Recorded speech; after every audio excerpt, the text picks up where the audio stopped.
I am the Tofu Golem. Please enjoy the video. You begin by protecting your work, so back up your worlds now. Copy the entire saves folder to a safe location.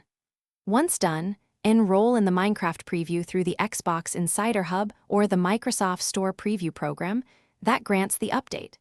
Make sure you sign in with the same account and accept any preview terms. This authorizes experimental builds. Finally, open the launcher and toggle previews on, because without that switch, you won't see the preview update available. You'll now install and configure the update. Start the download and allow the launcher to finish completely. Restart the app if prompted.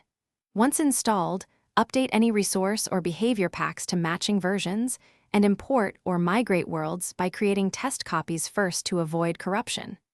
Then, enable experimental features inside world settings only when you understand the risks, because these toggle unstable changes. Also check that any third-party mods are compatible, and finish by verifying that your world's open and key features behave as expected. Load a small area, test redstone, mobs, and multiplayer connections. If you find bugs, collect logs and report them through Feedback Hub or the in-game reporting tool, because accurate report speed fixes. Finally, make a stable copy of any working worlds. Troubleshooting tip: if you encounter crashes, clear the app cache, remove and reinstall the preview, or restore your backed up world copy to return to a known good state. Thanks for watching. Consider subscribing if we helped you today.